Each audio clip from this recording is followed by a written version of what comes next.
Il y a cette image très célèbre dans le cinéma, une scène qui définit presque à elle seule le mot épique.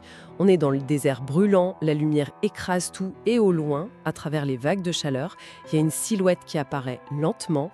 Ah ouais, l'entrée en scène à dos de chameau. Voilà, exactement. C'est presque une illusion d'optique au début, un mirage majestueux, hyper éblouissant, qui prend forme peu à peu en avançant vers la caméra. C'est clair, dans Laurence d'Arabie, c'est l'un des moments les plus mémorables de l'histoire du cinéma mondial, quoi. Une introduction qui est presque mythologique. Eh bien, quand on y réfléchit, cette image du mirage, c'est la métaphore parfaite pour la vie de l'homme qui montait ce chameau, Omar Sharif. C'est très vrai, ouais. De loin, pour le public des années 60 et 70, c'était vraiment l'incarnation absolue de l'élégance. Le fameux sultan de la séduction qui menait une vie de palace, qui marchait sur les tapis rouges avec cette aura de succès international. Mais de près, c'est une autre histoire. Absolument. Quand on s'approche, quand on dissipe un peu ce brouillard de chaleur et les paillettes d'Hollywood, on découvre une réalité hyper insaisissable. Une solitude qui est absolument vertigineuse. C'est le paradoxe de la célébrité poussée à son paroxysme, en fait. On a cette image publique indestructible, forgée de toutes pièces par les studios, et qui masque une lente et inévitable désintégration personnelle. Ouais, psychologique et neurologique même. Et c'est justement notre mission pour cette plongée en profondeur d'aujourd'hui. On va essayer de dépasser cette façade glamour. Tout à fait. Pour ça, on a rassemblé pas mal de sources, des articles de presse, de The National, Arab News, The Guardian, une analyse biopsychosociale de ces dernières années, et aussi une transcription vraiment poignante d'une vidéo de la chaîne Icône et Silence. Une documentation très riche, ouais. Avec tout ça, on va examiner l'intersection entre la mémoire, l'identité et le coup psychologique vraiment féroce d'une gloire mondiale.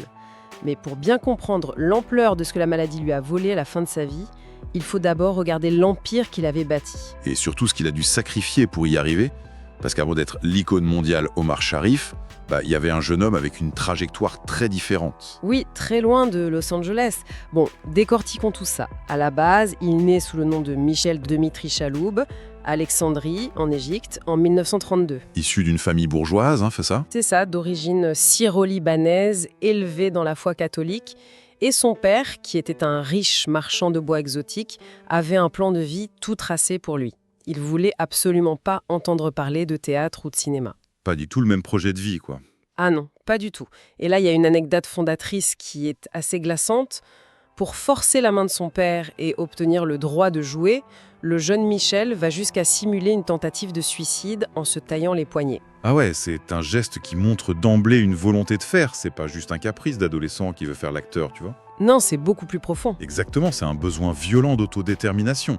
Il y a une intensité passionnelle, presque destructrice, qui va devenir le vrai moteur de son existence. Et cette même intensité, elle le mène très vite à sa première grande métamorphose identitaire. Celle avec Faten Hamama, hein. Voilà. Sur le tournage de son premier film, en 1954, il lui donne la réplique. Et elle, c'est pas n'importe qui. C'est la grande dame de l'écran arabe, l'actrice la plus respectée de tout le Moyen-Orient. Et il en tombe éperdument amoureux avec cette même ferveur absolue, au point que, pour pouvoir l'épouser, parce que les conventions de l'époque l'exigeaient, il se convertit à l'islam et il efface complètement le nom de Michel Chaloub pour devenir Omar Sharif. C'est une renaissance complète. Et avec Faten, ils forment vraiment le couple royal du cinéma égyptien. Ils ont un fils, Tarek, ils vivent une vie super ancrée, culturellement très riche. Mais bon, le séisme, le moment où le destin s'emballe, c'est 62. Le fameux rôle dans Laurence d'Arabie. Le tournant de sa vie. Ouais. Suivi par l'apothéose romantique mondiale avec Dr Zhivago en 65. En l'espace de 3 ans, boum, le monde entier tombe à ses pieds. Le triomphe est total. Mais franchement, le prix est exorbitant. Faut se rappeler que l'industrie hollywoodienne des années 60, elle fonctionne encore sur un système de possession des talents. C'est-à-dire ? Pour capitaliser sur cette renommée soudaine, il signe ce qu'il a lui-même décrit plus tard comme un contrat d'esclave de 7 ans avec Columbia Pictures. 7 ans ? 7 ans, ouais. Et c'est pas juste une métaphore. Dans ce système, le studio décide de tout. Tes rôles, tes apparitions publiques et même l'endroit où tu habites. Il devient littéralement une propriété corporative sous-payée par rapport aux millions qu'il génère. C'est fou de se dire ça quand on voit la star qu'il était. Ouais, et surtout le studio le force à enchaîner les tournages aux 4 coins du monde, ce qui coupe net ses racines. Et c'est cette machine-là qui finit par détruire son mariage. En lisant les sources d'époque, on sent une détresse immense chez lui. Il confia que ce voyage constant, cette séparation brutale avec l'Égypte, avec Faten et son fils, ça le terrifiait. Il se sentait perdu. Complètement. Il était entouré de tentations, idolâtré à l'excès, et il pensait sincèrement pas avoir la force de rester un mari fidèle dans cette vie d'itinérance absolue. Donc, par sens de l'honneur ou peut-être par peur de lui faire du mal à long terme, il demande le divorce à Faten. Une femme qu'il a pourtant continué de qualifier comme l'unique amour de sa vie, jusqu'à la fin. Exactement. Et là, moi, je me dis, mais attends, ce statut de citoyen du monde, parlant 6 langues, adulé partout, est-ce que ce fameux rêve hollywoodien, c'était pas en fait un exil forcé, déguisé en triomphe mondial ? C'est une super question. C'est vrai qu'il a sacrifié son ancrage émotionnel sur l'autel d'une carrière qu'il contrôlait même plus. Le décalage entre la gloire publique et la réalité privée est stupéfiant. Parce qu'il maîtrisait le français, l'anglais, l'arabe, l'italien. L'espagnol, le grec, il dîne avec des chefs d'État, il est le cosmopolite par excellence, mais cette fluidité, qui l'a rendu si désirable, elle l'a aussi empêché de s'ancrer. C'est un paradoxe terrible.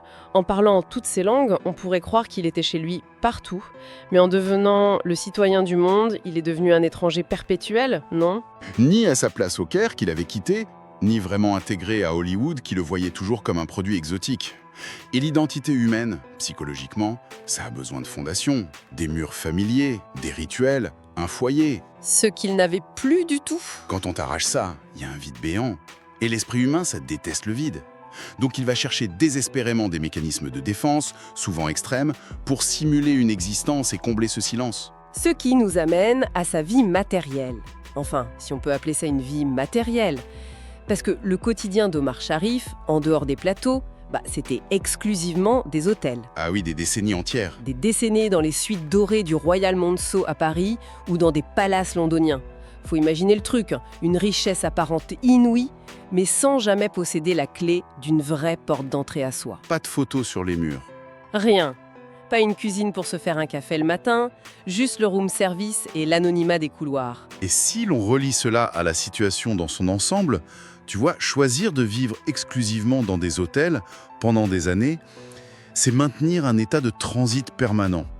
C'est refuser inconsciemment de s'installer. Parce que s'installer, ce serait avouer que l'exil est définitif. Exactement. Et pour échapper à l'ennui de ses soirées en solo, loin des studios, il a développé un refuge redoutable, le jeu. Il s'est jeté à corps perdu dans les casinos, les courses et surtout le bridge à haut niveau. Et quand on dit « le jeu », attention, c'est pas le petit loto du dimanche.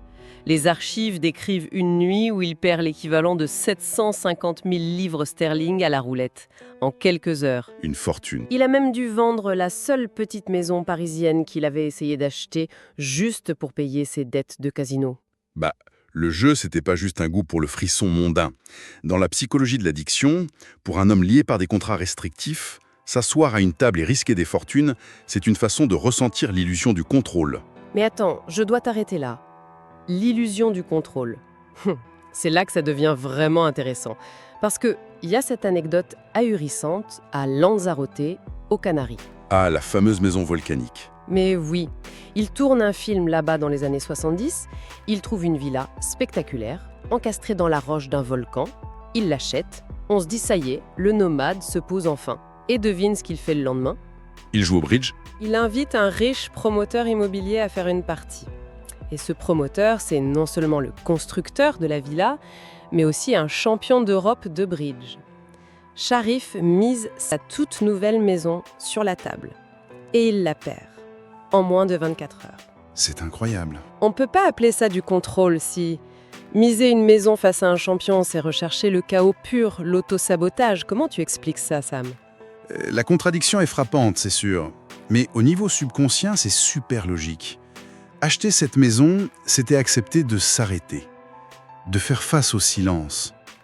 En provoquant ce duel contre un adversaire redoutable, il s'assurait presque de la perdre. Un rejet viscéral de l'attachement matériel, en fait. Voilà. Le cerveau sécrète de la dopamine dans le vertige du risque, pas dans la possession. En sabotant cet achat, il s'assure de rester cet éternel vagabond inatteignable. Sauf que le vagabondage coûte hyper cher. Ce cycle de dette a eu des conséquences humiliantes sur sa carrière. Dans les années 80 et 90, il a dû accepter ce qu'il appelait lui-même des rôles poubelles. Des petits films alimentaires ? Ouais, juste pour payer les créanciers. Et on sentait une frustration de plus en plus épidermique. Il y a des archives sur des accès de violence publique assez choquants. Un coup de tête à un policier dans un casino en 2003, une gifle à un fan sur un tapis rouge. Et sur le moment, la presse a traité ça comme les caprices d'une vieille star arrogante. Mais avec le regard clinique d'aujourd'hui, la perspective change complètement. C'était médical. Très probablement. Ces explosions de colère soudaines, cette incapacité à réguler ses impulsions, c'était sûrement les tout premiers signaux d'alarme neurodégénératifs. Le cortex préfrontal, qui filtre nos comportements sociaux, commençait déjà à subir des dommages silencieux. Ce qui annonce vraiment la partie la plus cruelle de son histoire. Parce que si ses finances et sa vie avaient toujours été chaotiques, son esprit, c'était son refuge invincible. On parle d'un mec avec une intelligence analytique hors norme, capable d'apprendre des centaines de pages de scénarios dans 6 langues. Un maître du bridge, en plus. Et brusquement, cette architecture intellectuelle magnifique se disloque. Le public l'apprend en mai 2015. Son fils Tarek donne une interview poignante à El Mundo pour dire que son père lutte contre la maladie d'Alzheimer depuis 3 ans. C'est la disparition progressive de la mémoire sémantique et épisodique. Juste avant d'aller plus loin, tu peux nous clarifier ces termes, cette mémoire sémantique et épisodique. On parle de quoi exactement au niveau de la mécanique du cerveau ? Bien sûr. Pour faire simple, la mémoire épisodique, c'est le documentaire intime de ta vie. Les souvenirs vécus avec leur contexte, le jour de ton mariage, un tournage précis, l'émotion d'un dîner. D'accord. Et la sémantique ? La mémoire sémantique, c'est l'encyclopédie interne. Les faits purs, les concepts, le vocabulaire. Alzheimer attaque l'hippocampe, le grand centre de tri du cerveau. Donc les pages du documentaire s'effacent et l'encyclopédie perd ses mots. Ce qui explique pourquoi il commençait à confondre sa propre légende. Il n'arrivait plus à différencier ses films. Il confondait Dr Jivago avec Laurence d'Arabie. Comme on l'imagine souvent, c'est une vraie lésion physique dans les zones du cerveau responsables de la conscience de soi. Donc il ne savait littéralement pas qu'il était malade. Voilà, son cerveau ne pouvait pas analyser sa propre défaillance. Il rejetait violemment les médecins et les exercices cognitifs parce que pour lui, il n'y avait aucun problème. Mais puisqu'il sortait encore un peu, comment il réagissait face aux gens dans la rue qu'il reconnaissait tout le temps ? Et bien là, il y a un mécanisme d'adaptation fascinant, le mimétisme social. Il avait gardé les réseaux neuronaux des conventions sociales. Quand un fan l'abordait avec un grand sourire, son cerveau captait la bienveillance, mais n'avait plus le contexte factuel. Il ne savait plus qu'il était un acteur célèbre. Plus vraiment. Donc pour résoudre ce bug, il présumait juste que ces gens si enthousiastes étaient de vieux amis dont il avait oublié le nom. Ça lui permettait de préserver son image tout en naviguant dans un brouillard total. L'ironie de cette situation est terrible. En préparant l'émission, j'ai vu qu'en 2009, il avait joué un patient atteint d'Alzheimer dans un film français. J'ai oublié de te dire. Toute sa vie, l'industrie l'a forcé à porter des masques et à la fin, la maladie le piège dans son propre mythe. C'est ça. Il est adulé, mais il ne sait plus pourquoi. Il lui restait juste l'idée d'être Omar Sharif, mais sans les souvenirs qui justifient ce nom. Et ce qui est fascinant ici, c'est comment il a essayé de compenser cette perte par un environnement ultra contrôlé. En neurologie, on appelle ça un échafaudage. Un échafaudage. Oui, voilà, ça. C'est-à-dire... Comme son esprit ne pouvait plus structurer le monde, c'est l'environnement physique qui devait le faire. Il s'était retiré à El Gouna, en Égypte. Il vivait dans un hôtel avec une routine chronométrée à la minute. La même terrasse le jour, le même bar, le même orchestre la nuit. Ça lui servait de repère. Absolument. Cette répétition servait de squelette à sa réalité. La moindre déviation, genre l'idée d'aller dans un autre restaurant, le plongeait dans une anxiété insoutenable. C'est l'image d'un retrait inéluctable, l'effacement d'un homme qui occupait autrefois l'espace mondial. Mais, et c'est là que c'est bouleversant, au milieu de ce naufrage, où les langues et les films s'effaçaient, il y a une chose qui a survécu. Comme si le cœur avait une mémoire que le cerveau ignorait. Ouais. C'est ça. En janvier 2015, Faten Hamama, la femme qu'il avait quittée 50 ans plus tôt, mais qu'il aimait toujours, décède en Égypte. Et c'est son fils, Tarek, qui doit lui annoncer... Une épreuve terrible. Les sources racontent que sur le moment, le choc est foudroyant. Il ressent un chagrin viscéral. Mais quelques jours plus tard, la maladie supprime l'information. Il oublie que la conversation a eu lieu et il oublie qu'elle est morte. Et là, une boucle tragique se met en place. Régulièrement, il se tourne vers son fils, l'air inquiet, et il lui pose cette question déchirante « Comment va Faten? Est-ce que ta mère va bien ?» À chaque fois, Tarek doit trouver un moyen de répondre sans le briser à nouveau. L'oubli revient et la question ressurgit.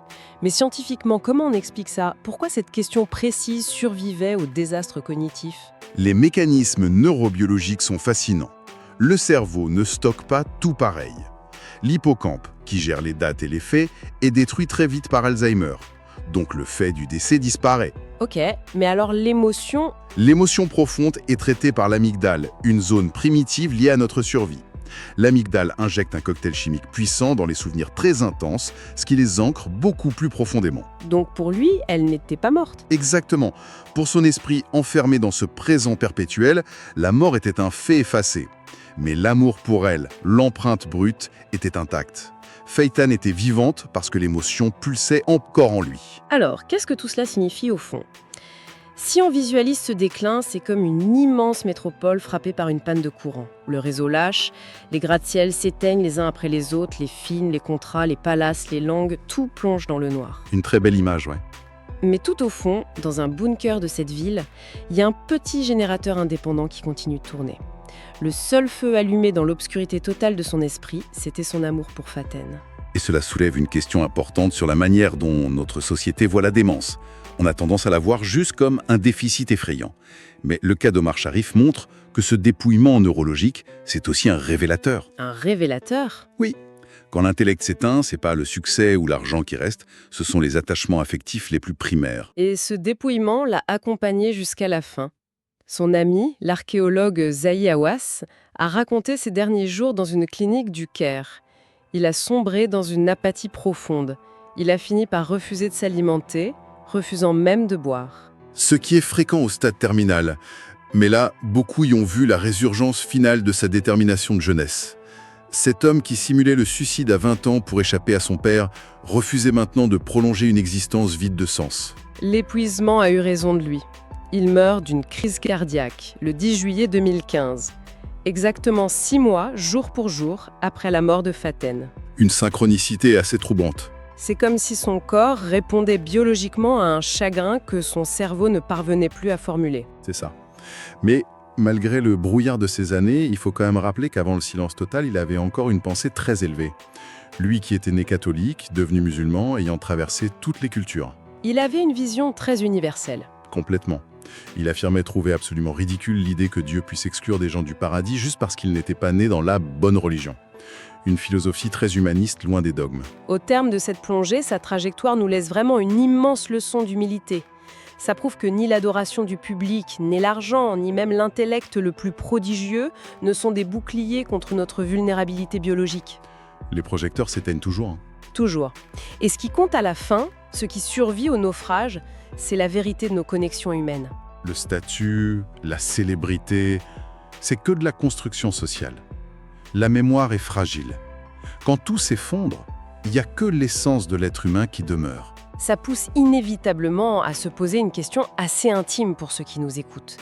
Si on devait soudainement être dépouillé de tous nos succès professionnels, de notre argent, de nos titres sociaux, quelle serait l'unique interrogation émotionnelle qui persisterait ? Face à cet effacement absolu, quelle serait notre propre version du « Comment va Phaeton » qui résisterait à la nuit